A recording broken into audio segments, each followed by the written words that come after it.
Hello and welcome to Decorating Pages podcast. I am your host, Kim Wannop. How are you? Thank you to everyone who has rated the podcast on whatever platform you're listening to. It helps. It helps for the podcast to get discovered and rated and stay on those charts, which helps people find the podcast and listen, which is fun because people reach out and say to me all the time, I just stumbled upon this. I'm so happy. This is exactly what I was looking for. Film students, other colleagues. So thank you to everyone who takes just a minute out of your time to help me out. I really appreciate it. So thank you. I got a good one for you. I have interviewed production designer Kathrin Eder before for Hellraiser. And today we're going to talk about the new Hulu film, a adaptation from author Walter Mosley, The Man in My Basement. Creepy shit. That's good for October, right?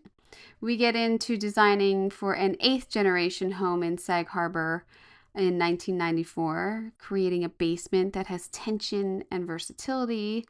And you won't believe where they filmed this. When she told me, my jaw dropped. I'm going to just say that after I didn't know. I didn't look it up. I don't know. I just assumed somewhere, something, and I was wrong. So yeah, wait for that.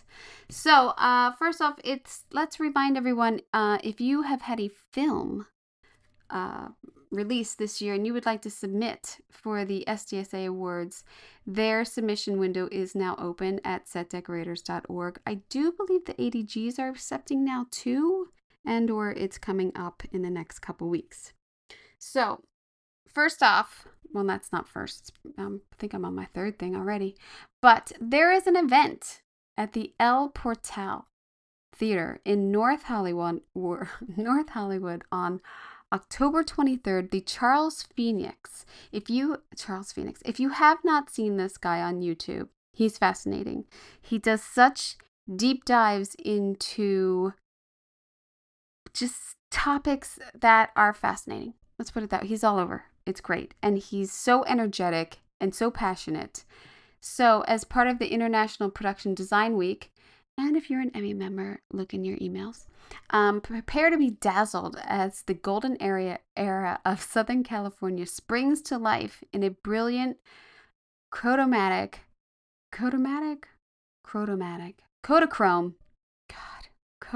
color on the big screen. So what he is going to do is he has slides from the 10 Commandments, and he has put together this show about these original slides and stills from the film. I'm sure there's tons of other awesome LA things. It's great for anyone who is in locations. Anyone who is a production designer, art director, set decorator looking for locations in LA, there's just some nifty little details that he tells you about them. And yeah. So again, that is Thursday, October 23rd at 7:30 p.m. at the El Portal in North Hollywood, California. So yeah, I'm promoting that. Buy your tickets. It's a great night out. It's a great industry night out. There's going to be tons of people from the Production Design Week there, and the Television Academy peer group also will be there. So it's a lot of networking too. You get there a little early, you get a drink in the lobby. I'll be there. It's going to be fun. It's going to be a good one. So yeah, check that out. And I have that information also in the email that came out about this episode. So if you want to go to that, it's also at the elportaltheater.com. So check it out.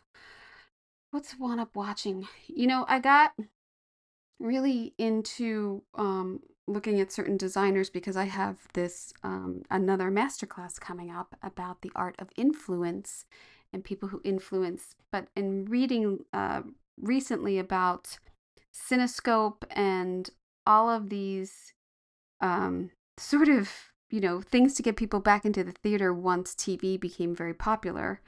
And I had never seen How the West Was Won, 1962. So I watched that and it was great. It's a great film, and there are so many sets, there's so many stars in it.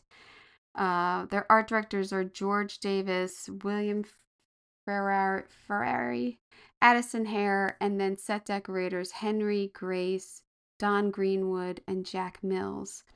And I mean, some spectacular talent from these designers and decorators, because it was a massive project. And I'm telling you, so many sets. It probably spans about maybe 80 years, maybe the whole story. It's pretty interesting. There is a scene with a herd of buffalo that, again, I was astonished of how, because it's all real. It's not like they CGI'd this. How they got all this buffalo to stampede. It was great. I don't know. I think for a film buff, it's definitely something to have seen. Obviously, I should have seen it earlier than this past week, but, here I am. I have gotten to see a couple previews, which I will let you know about. Now, I can't pronounce this one. Shocker. I can't pronounce anything. Bogona? It's the new Emma Stone film where the guy thinks she's an alien. It's really good. It's pretty good. I'm a fan. I would kind of watch it again. It's just, it says comedy. I don't really think it's a comedy, but there's some funny parts in it. Dark comedy. Maybe IMDb should put dark comedy instead of comedy on their things. It's very well done, but I will be speaking to costume designer Jennifer Johnson coming up in an episode, so I'm excited for that. I saw Kiss of the Spider-Woman, which I remember somewhat seeing the 1986 William Hurt Kiss of the Spider-Woman, and I forget who else was nominated that year, but I was like mad that William Hurt won. I don't know, because I'm a dork. But production designer Scott Chambliss and set decorator Andrew Baseman did a phenomenal job on this tale of, if you don't know about it, it's like revolutionary and it's fanciful, and they're in jail, but they're telling this, fabulous story, and so it's using the imagination, and so I'm looking forward to speaking to them about that. So yeah, that's what I've been up to this week. I'm on a commercial. I'm working this week, people. I'm in the car a lot. That's what, I talked to you last week. I'm listening to the Barbra Streisand book, The 48 Hours. I'm up to hour, I think, 28. She's really going to town with describing all of her outfits and butter. And then, calling out this ice cream place on the corner of 57th Street or something. It's really like you're talking to Barbra Streisand. It's fantastic to listen to, and they put in real clips of her singing at the time, and really she just got finished talking about The Way We Were and this huge argument she had with Sydney Pollack about scenes that were taken out and now that I know this, because I've seen The Way We Were, I thought it was okay, but yeah, they took out scenes that really would have enhanced the plot a lot, so I kind of agree with her. But it's a great book. I'm telling you, if you're a Barbra fan, listen to it. Don't read it. I'm sure there's plenty of pictures I'm missing out on having the hard copy, but damn, her talking to you is pretty fantastic. So I'm just putting it there. All right, let's get to this. This episode, I am speaking with production designer Kathrin Eder to unpack the design of The Man in My Basement. It's creepy. We talk about how you turn a location I would have thought of into 1994 Sag Harbor, and why her decision to use craftsmen and arts and crafts movement and this stained glass throughout the home becomes like the soul of this set. And they built a house in a swamp too. I mean, these other facts you're going to hear about and be like, wow, the things we do for the art department. And, making it feel like 8 generations lived in the house. So kudos to the decorator also. So I hope you enjoy.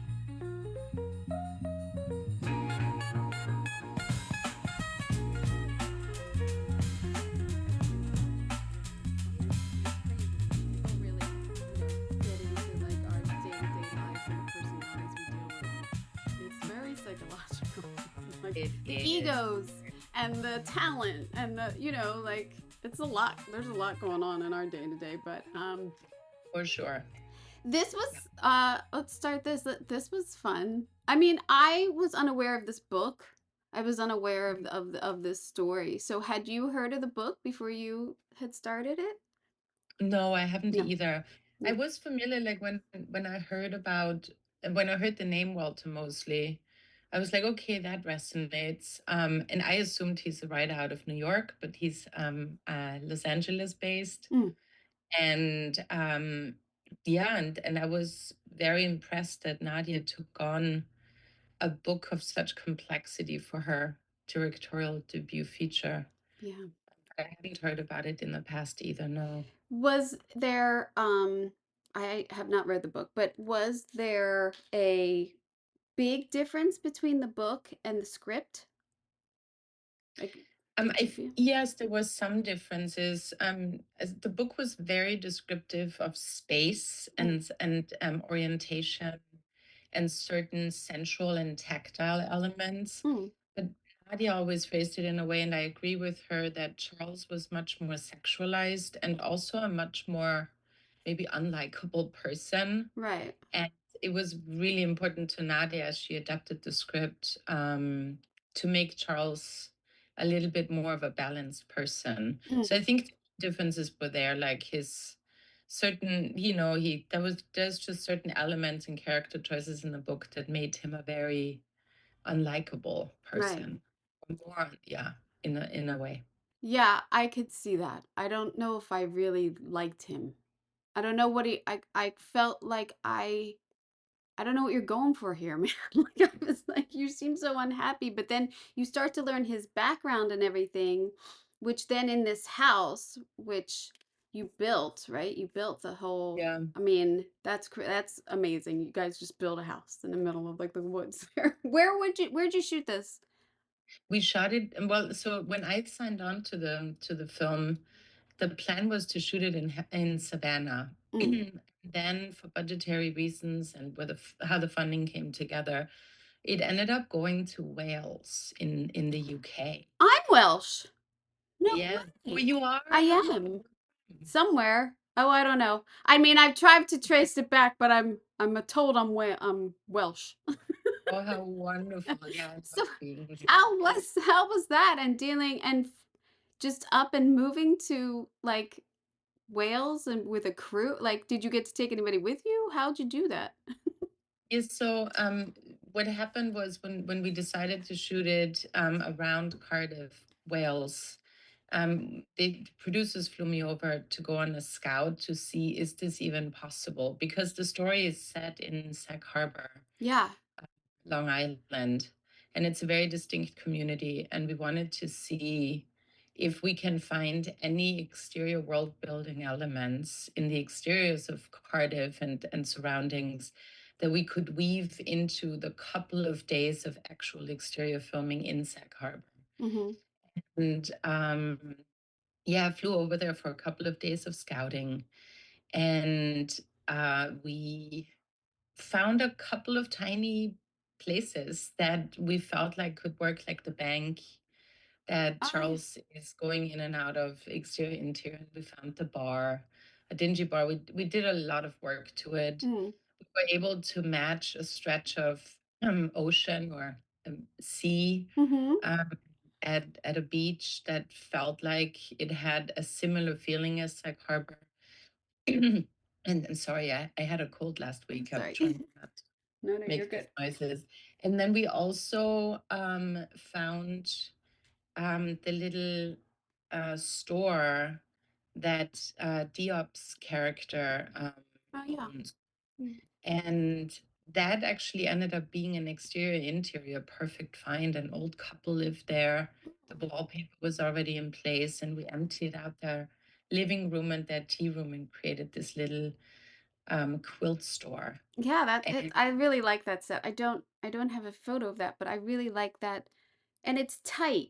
Like it's realistic. Like it's nice. It's like this is her little world. This is her little shop. Like it's a quaint little set there. I did enjoy that one. Yeah, I really loved how that came together, and it was tiny. I think it was like the rooms, those two rooms were each maybe 12 by 12 feet or Oh 12 by yeah. 14. Yeah. It was tiny. And Ula and Nadia, DP and director, they really just chose beautiful angles and they really made it work. I was a little concerned, but I love authentically small sets. And when we're building sets, I always try and keep them Yeah. compact and not build them for camera crews and dollies and Yeah. not build them for the crew. Yeah, and then they also flew me to Sag Harbor to scout Sag Harbor. And that was really the special part because I got to meet some of the community there. And I met one couple in particular that just took me in. I was there for a weekend. I ended up being by myself for some time, and they took me in and drove me through Sag Harbor and Oh. told me all the stories and really gave me a deep and emotional introduction to the community and their history. Oh, And that's then those awesome. two scouts, yeah, that was so wonderful.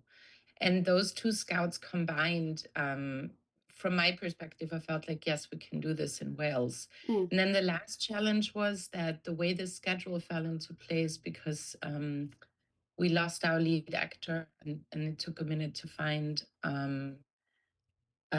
Corey, that our shooting schedule shifted from summer, where the story took place, to filming it in winter in Wales. And it rains all the Oh. time, and there's a water cloud in the air. Like the drops are so tiny that an umbrella will not help you. Uh, There was a lot of back and forth. How do we keep it summer? And eventually Nadia said, you know what, let's tweak the seasons a little bit and be more liberal with that. yeah. And we found this property that you see here, and it was a swamp, a Oh private my property God. swamp. And the day we were supposed to start building this facade, this property, our rigging grips, who are an amazing, the Welsh rigging grips are like, they're just their own breed of people. It was so wonderful. Oh, that's They great. were knee deep in water, so we had to bring in 20 tons of gravel to give us a proper foundation to then actually build Oh my this gosh. house, consistently flooded. That's Yeah, and this is just the exterior. We built the interior and the basement, all of that on stage at Dragon Studios. But this, so, so it's basically it's swampy, it's flooding. Like I don't even I mean, I see there's lifts there and all that jazz, like people up on lifts, your second floor doing this whole house. Do you think to yourself like, man, should have just built this all inside or like you know what I mean? Like it's such a bringing in gravel and I mean I understand there's a lot of walking around the property. Obviously you could not have built it inside, but um it's a fantastic build for that reason if you had to build it on top of a swamp. I mean that's crazy. Yeah. No, and it was amazing because the nature there really matched Sag Harbor. Back in the 90s, there were no paved or very few paved roads in this particular neighborhood. And it was important to Nadia to establish a little bit of that neighborhood and how it really looked like in Sag Harbor. Mm. And we needed that relationship to our neighbor, or Yeah, to Charles's neighbor. that's what I was going to And there ask. was this tiny little shed just across the way from the camera angle. Yeah, that was there from a previous film. They shoot a lot of like fairy tale type, Mm. Harry Potter type movies there. So there was like this cabin in the woods. And we were able to add a porch and paint it pink and add a bunch of windows and then we landscaped everything. We laid a road and then we brought in lanterns and electricity and then lastly landscaping to establish a section of this Sag Harbor neighborhood. Oh wow. And it worked out really nicely. We Yeah. had nighttime there, a bunch of daytime scenes, and we were able to pull up cars and see the boxes being unloaded. And Yeah. all of our exteriors were super controlled. It worked out really nice. It Yeah. did. I really like the relationships to the other house because to me it's very old school East Coast, like no fences kind of deal and like yeah, I'm coming over and pruning your roses, things like that, like those type of neighborly things that I feel like I grew up with, but Yeah, you're so right, and that was what we were aiming for. yeah. Yeah. What the inspiration though for your like the craftsman the style and everything, was that written or was that your elements that you designed in there? So that was we took a little liberty there from the very beginning when Nadia and I started talking about the script. We had a good gracious 3 months where we, as in a consulting phase, it was just her and I, and we got to meet a few times a week and talk about the emotional beats of her script and work through it line by line. And That's fascinating. she loved the idea of tying Charles's heritage and family to arts and Arts crafts. and crafts, yeah. And it didn't, as we took some liberty there because the arts and crafts movement is younger than the age of this house to fit 8 generations or 5 generations of family there. And so, but she really liked the idea of symbolism that tied us to nature and to animals. And she loved the very angular architecture. And we just said, you know what, let's take those elements from craftsman style homes that are more West Coast and get buy us that liberty of architecture to make this house the center of the community. And we grounded all of our choices, I think, mainly in the fact that we developed a backstory for the family of Charles's parents and grandparents being an anchor in the community and Mhm. being, socially involved with everybody. And this house was a welcoming anchor in the heart of the community where they hosted events Right. and where women met and so forth. And that's how that came together. And then the stained glass windows were a result of that. That was never scripted. We hadn't discussed it, but I felt like the entrance is such a threshold. Yeah. uh, I really wanted something that is noticeable for our exteriors and brings us back to stage. And then we started, and it works for arts and crafts and craftsman Yeah. style. And we started playing with the patterns and especially the vertical axis in here, which Mhm. ties to the entire emotional storyline, I think.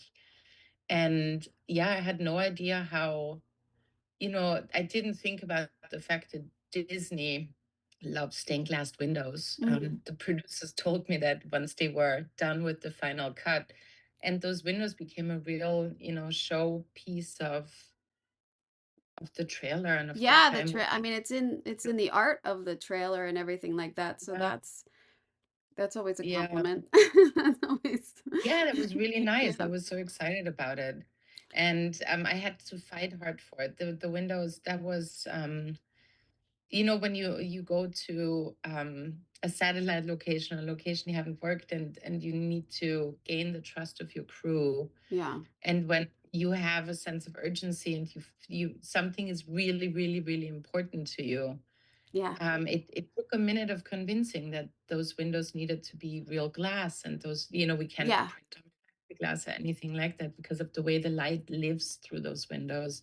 Yeah, So and that he's was at really that door a important. lot. I mean, it's very prominent in the even in the script Yeah, and in the scenes and everything.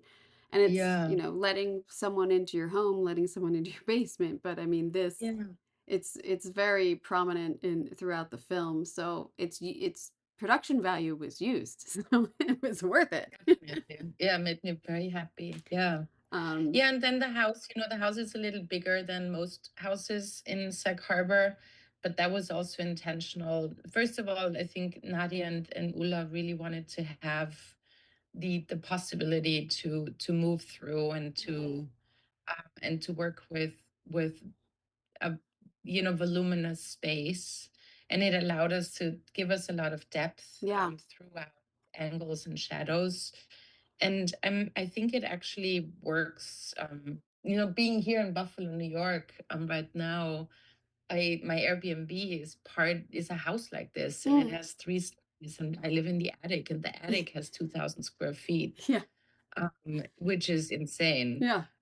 So I was okay with the size of it after all. Yeah. I had some reservations in the beginning, but No, I yeah. didn't it doesn't throw me as like at all the scale or anything, but I think too, as you said before, you don't want to make things too big because then there's a dance floor in the middle of the room and you're like, well, yeah, because camera has to go there, but realistically, that wouldn't be there. So it's always better to not scale too much for our Yeah, camera world, you know. Um, yeah, for sure. there's uh amazing details too in on the interior of the home. Do you want to talk about any of that influence and more of like, well, I mean, it's more of the arts and crafts and everything, but it's still very prominent throughout the whole house. I mean, the movie is about this house and what goes on in this house. So that's a Mhm. you've built this character up through the house. Yeah, from an aesthetic standpoint, so I think there were a couple of approaches, and one of the main themes that motivated a lot of our choices in here was that duality of Charles being stuck or stranded in a space that's so filled with history and legacy and love and community. Yeah. And he is a lonely, forgotten person in that space, not capable of carrying that legacy forward. And it was really important to us to tie certain things to the history of Sag Harbor. There's a big whaling theme in here. Moby-Dick is very tied to Sag Harbor. Mm. And that in itself is a wonderful metaphor. And then we wanted to show how over the course of many generations there was probably as family members came to live in the house and as marriages happened and people brought things together, there's items that are over the course of several decades, if not a century, a century and a half. And Hannah Nicholson was my decorator in the UK, and what an amazing woman she is, Mm. wise beyond her years. And just we had such a beautiful collaboration, and she put me in her Subaru and said, let's drive to higher houses, prop houses. And we had to there's very little in Cardiff, so we drove across all of the UK to these wonderful prop houses, Oh, fun. and hand pulled everything, just the two of us in a way. And that was an experience in itself. We would live in hotels and have steak at night, and then start at 6 in the morning and spend our entire day That's heaven. at prop. It was really great because I barely ever get that opportunity. Yeah. Sean, my art director, was able to herald, the building and everything, and I felt so safe. I could step away and do that with her. And we did an entire day just for window dressing, Oh. and then an day just for for certain rooms, and just learning that system. It was a different system than the US system that I'm used to. Mm. That was wonderful too.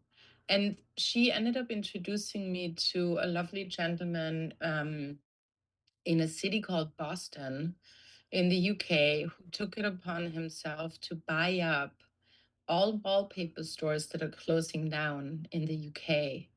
And he has a prop house as well, but he has an entire warehouse filled with wallpaper from the 20s and Oh, 30s and 40s. wow. And he has books from 1880 with these absolutely beautiful pieces of wallpaper with the Oh, pigment, and wow. everything about it is just it's unlike anything I've ever seen.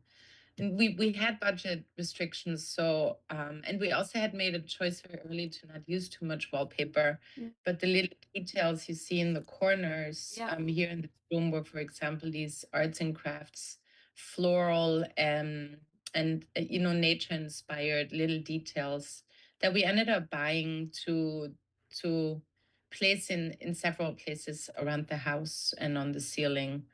And that was a little way of honoring something, that I found a really big appreciation for, all these wallpapers. Oh my God, Just that's a one. fantastic source.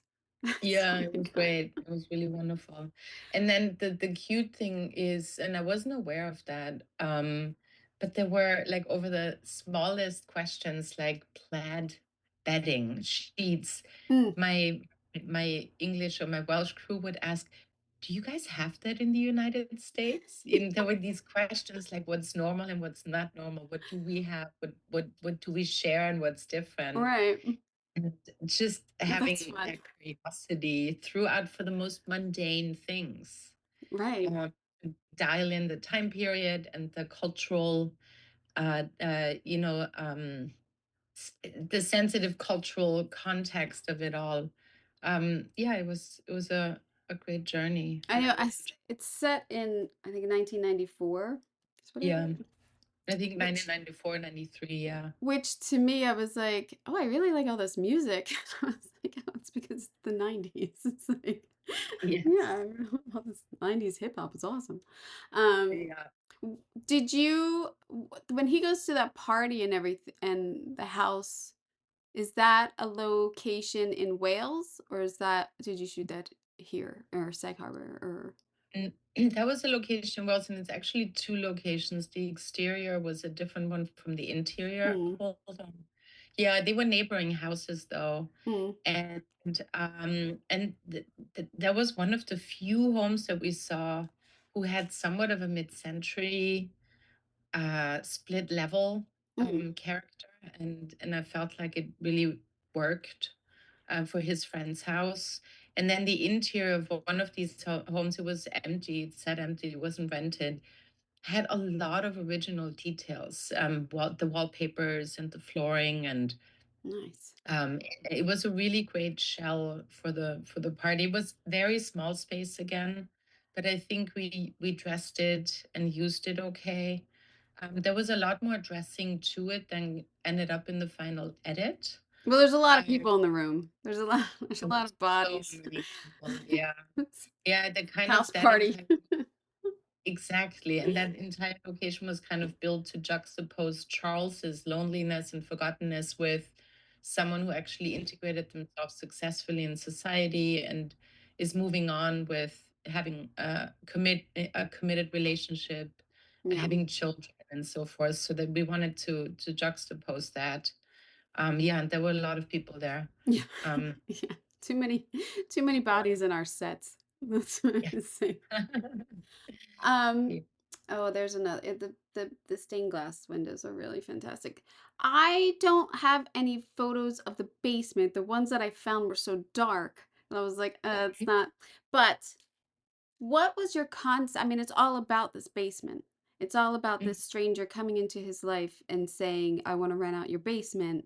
And then their relationship and why he wants it and how this all evolves is the real is a part of the story. And then, his main story for him. But what was your concept of that basement? Because it's when he comes down at first, he's got a bunch of shit in there. He's got a bunch of junk, which he should. Everybody has stuff. And then you sort of clear it out for this man who's going to live in there. What was that concept, and was there a lot of discussion about camera moves around he because he builds himself a cage? That's what I wanted to ask you. Yeah, so we wanted to, and that's a story part. That there's not a lot of basements to begin with in Sag Harbor. So the story part was this is one of the few houses that had a basement. And then there's a little bit of a myth that the Underground Railroad also Mm, was tied to Sag Harbor, um, which we dabbled with for a minute. Was this maybe also a space that in the past helped freed slaves who came through to give them shelter? But we didn't really build on it, but there was some inspiration. We drew on it on, what would the access point be to that basement? Is it a door? Is it more of a trap door of some sort? And we knew that the basement should be authentically low and authentically small. And every time there is a basement in any of our movies or in our projects, it always ends up becoming a build for so many reasons. yeah.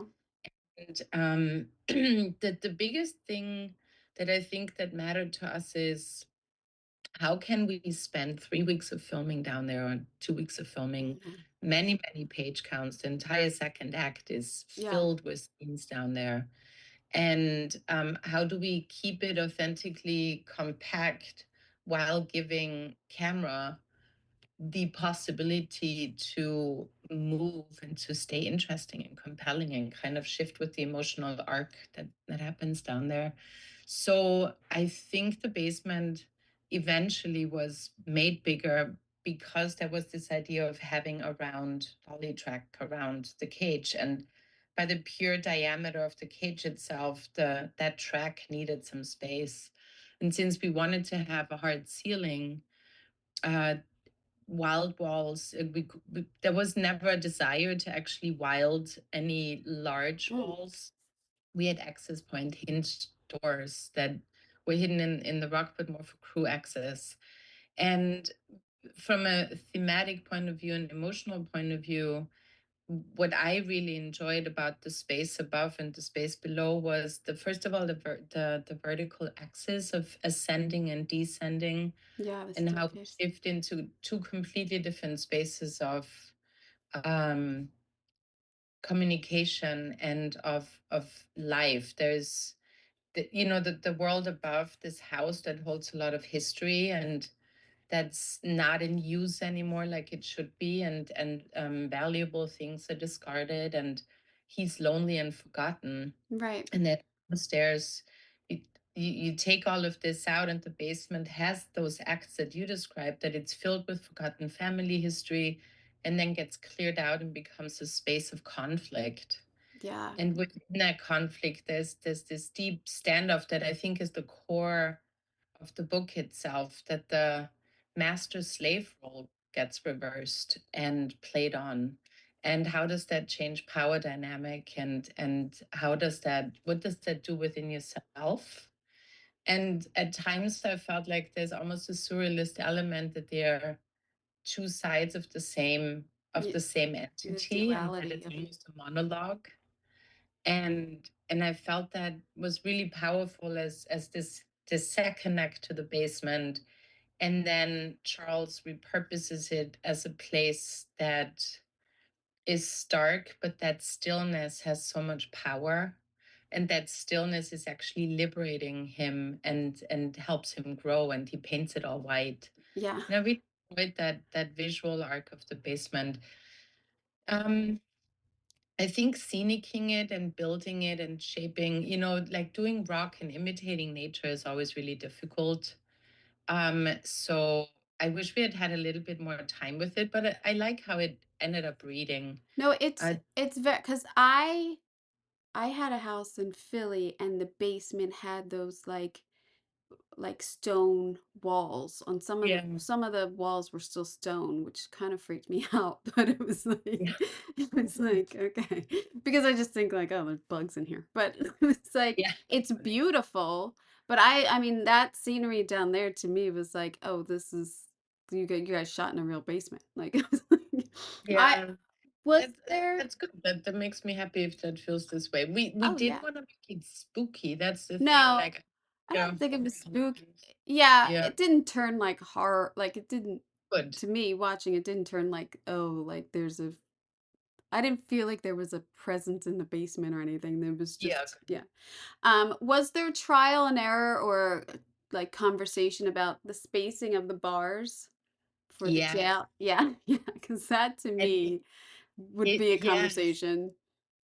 we did build first. We built just a cage out of wood, just in terms of shape and size, and we came down to a point that a 9 by 9 is good.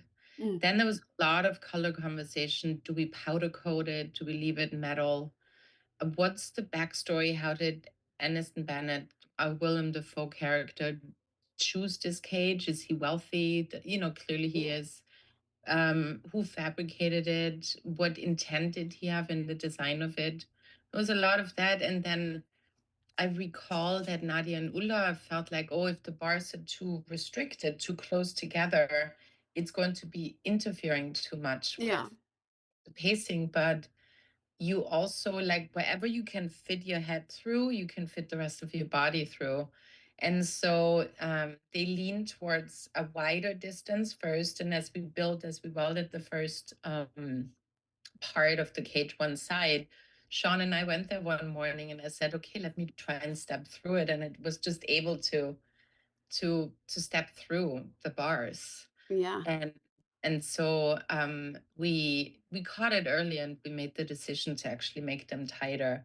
And I like that. I like Yeah. it visual because you can really play with the dynamic of who is the caged person, who Yeah. is trapped, who is imprisoned. And I like how we broke that threshold over and over again, depending on the power dynamic of the story.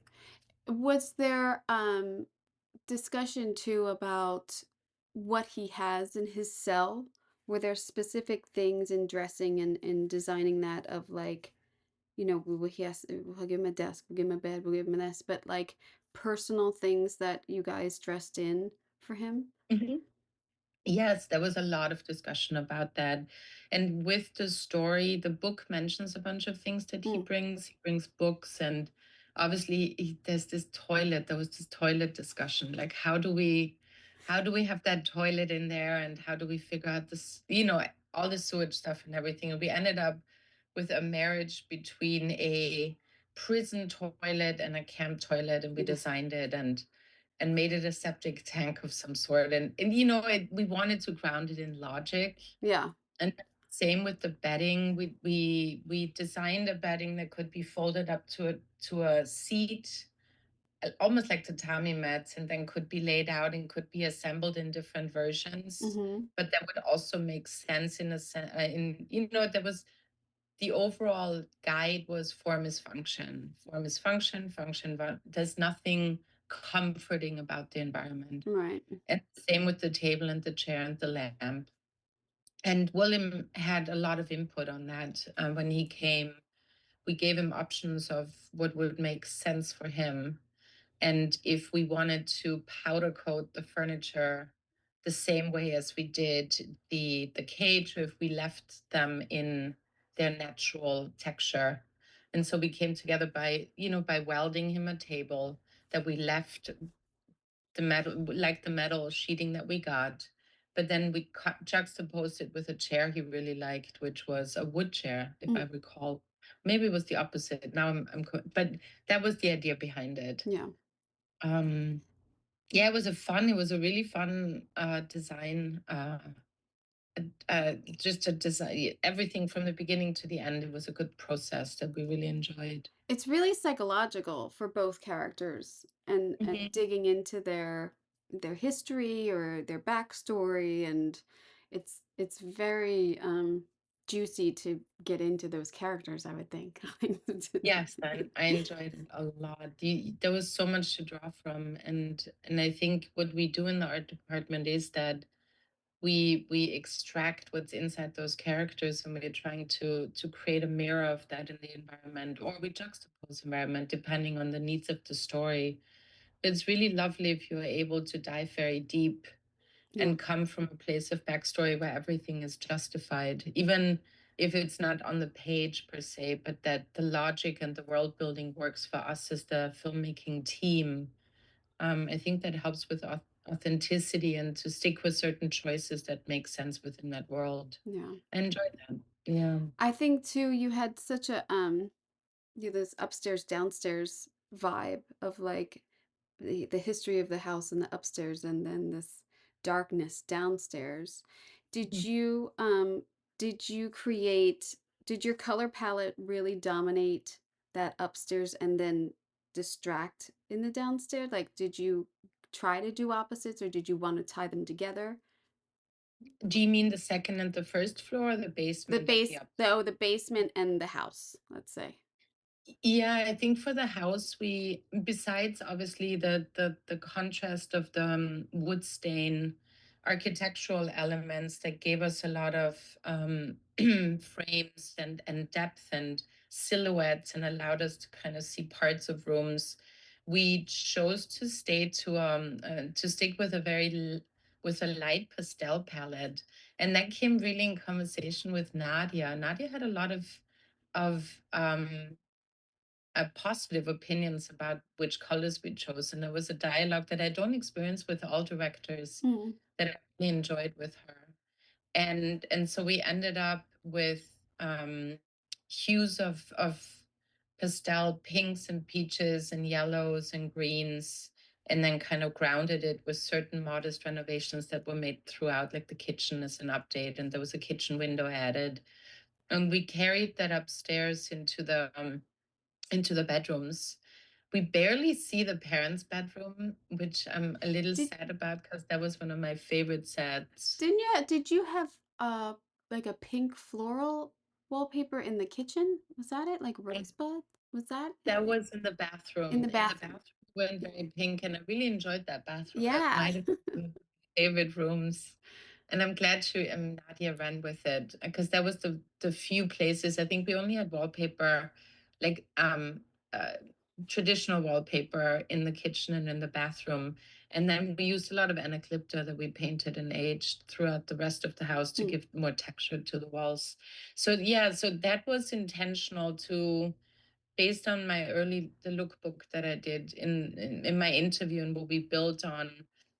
She liked the idea of warmth and lived-inness, and within that lived-inness, also a forgottenness. Mm-hmm. And then the basement obviously became much starker with very dark textures um, and rawness, the raw stone walls and the haphazardly painted stairwell and Yeah. um, the certain wall elements. Yeah, that was definitely intentional to just create a space that you could question, is this actually happening in reality? I wondered at times, like there's a very surreal element about the basement Oh, that's true. and the conflict. Yeah.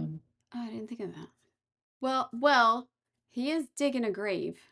He is out there in the graveyard, which was That fun. is That true. I'm sometimes fascinated by old gravestones and the wear and tear of old gravestones. I really liked that little graveyard in the backyard. I thought that was, I mean, that's very old. That's very New England.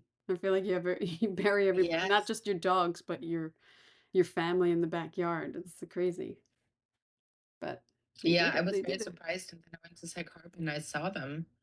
They still have some, they're a little bigger than what we did, but yes. Yeah. Also, that grave we had to move several times because of the flooding in the Ah, swamp. oh my God. And we finally found a place where the graveyard could exist throughout the rain, Uh, which was lovely. it's never easy, is it? It's never like, oh yeah, we're just gonna build here. It's gonna be great. Yeah. It's a swamp. It's raining. That's crazy. That's a bummer. But it looked great. I mean, I thought you were in Sag Harbor the whole time, so I was, or Atlanta. I was like, are they in Atlanta? Are they? Where Um, do they go? Because I didn't look it up. But that's I great. proposed to Atlanta because I felt like we could probably have rented a house there Mm, and really augmented it to whatever we needed it to be. Atlanta, yeah, would have been a great filming location. It poses a lot of, there's a lot of variety, and I think we could have found a neighborhood like this in Atlanta somewhere for yeah, sure. some old. Yeah, they got. I mean, there's so much great architecture on the outskirts and everything. So Yes. Well, fantastic job. Thank you. It's really now actually hearing what you had to go through there, schedule wise and swamps. A great job. It's a very interesting film. It's very psychological. Like a lot of times I watch things and I'm working like multitasking or mom or whatever. And this, I was like, what did he say? I was like, I gotta rewind that scene. I don't, because I was like, you can't really miss anything in this.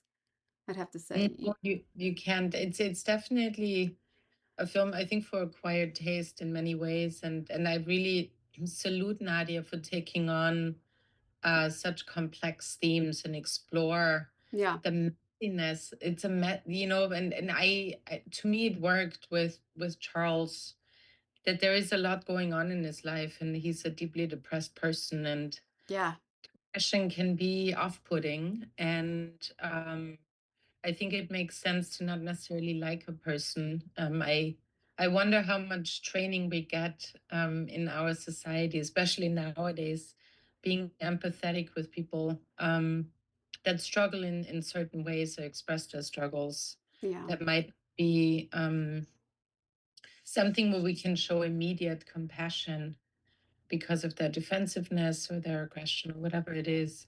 And I felt like a state of mind like this is messy. Mm-hmm. It's not singular, and to me, Nadia visualized that and emotionally put it on on the screen, how messy it can be, and it that doesn't make it a formulaic story. That makes it something different, a slice of life maybe, or a character study.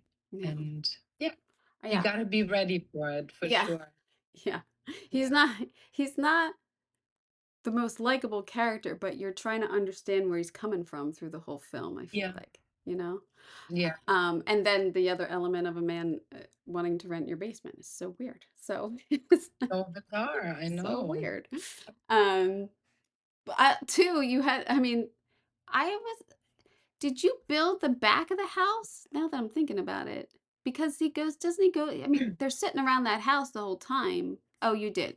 It's over here. Yeah, we built the set. That's the entrance of That's the the entrance to the basement. basement. I see. And then when we look back from we actually have blue screen on the back. And when we look back from the graveyard to the house in a couple of shots, that was post-production.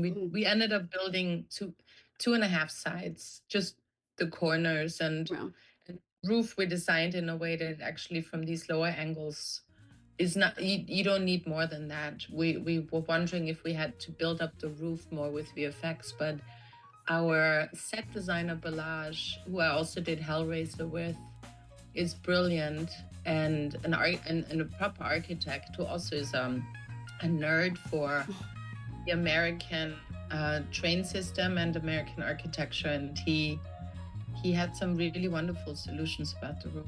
Yeah, I wonder if that was extended here. To go back, that might have been extended. To go back. Render that we did, yeah. No, it looks great. Fantastic. Well, so nice to catch up with you again. I'm so glad. You too. So glad to have caught you on a project and being able to talk about it. I appreciate it. So thank you. Thank you as well. Wonderful. Enjoy your time. Can you believe whales? Number 1. Number 2, a swamp. They had to build the house in a swamp. That's crazy, people. I'm telling you, the things that our department does and set decorators do for the passion of storytelling is crazy. I mean, it's not just about building a character or the storytelling. It's the influence. I mean, design has the influence on so many films, which speaking of, in a couple weeks, I will be releasing the first episode of another masterclass that I've put together called The Art of Influence. The first episode will be on production designer Cedric Gibbons and set decorator Edwin Willis. And I'm not gonna lie, it's like 3 hours long. I'll break it up for you, but it's 3 hours long. I went to town. It's a very good class. I spent a lot of time on this. And then it will be 6 parts whenever I get them all together. But I'm going to release them one by one-ish. And so then you'll have it. But yes, if you want to see all the visuals we were talking about, check this interview and many others out on YouTube. I have stills and the quick references. And please tap subscribe while you're there on the channel and rate this podcast on where you're listening. Grab my free set decorator quick reference template at decoratingpagespodcast.com, and you will also get 20% off to the set decorating masterclass. So yeah. Now, as I said, I saw Kiss of the Spider Woman. I have the creative team of that. Bulgaria, I don't know. I have the costume designer of that coming up. I have the creative team of Fantastic Four. I got a lot coming up. I have a lot of work to do on this podcast, and I love it. And I hope you do too, so thank you for listening. I am Kim Wannop, and I hope you got an earful.